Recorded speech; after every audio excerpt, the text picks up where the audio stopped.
The next reading is Psalm 16. Keep me safe, my God, for in you I take refuge. I say to the Lord, you are my Lord. Apart from you, I have no good thing. I say of the holy people who are in the land, they are the noble ones in whom is all my delight. Those who run after other gods will suffer more and more. I will not pour out libations of blood to such gods or take up their name on my lips. Lord, you alone are my portion and my cup. You make my lot secure. The boundary lines have fallen for me in pleasant places. Surely I have a delightful inheritance.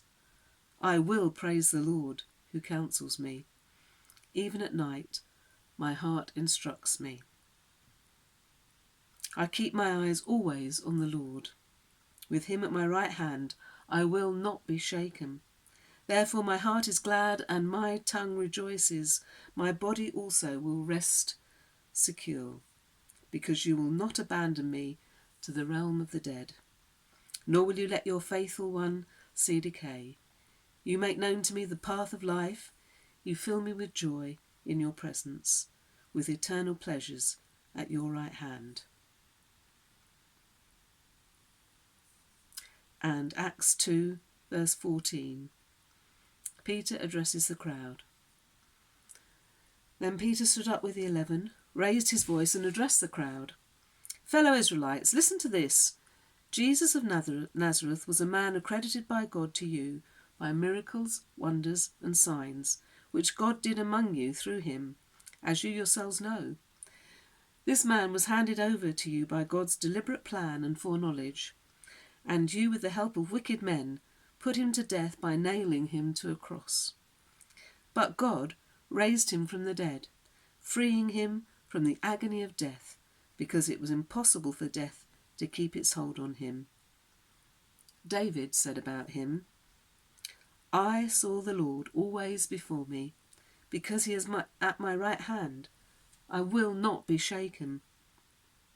Therefore my heart is glad and my tongue rejoices.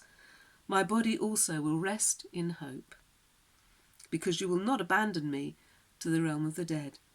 You will not let your Holy One see decay. You have made known to me the paths of life. You fill me with joy in your presence.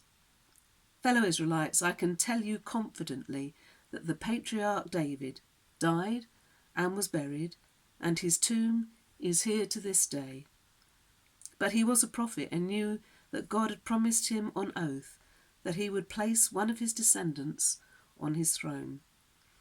Seeing what was to come, he spoke of the resurrection of the Messiah, that he was not abandoned to the realm of the dead, nor did his body see decay. God has raised this Jesus to life, and we are all witnesses of it.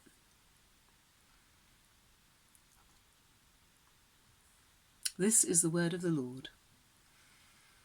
In the song, Why Should the Devil Have All the Good Music?, the gospel rock singer Larry Norman included the line, They nailed him to the cross and they laid him in the ground, but they should have known they can't keep a good man down.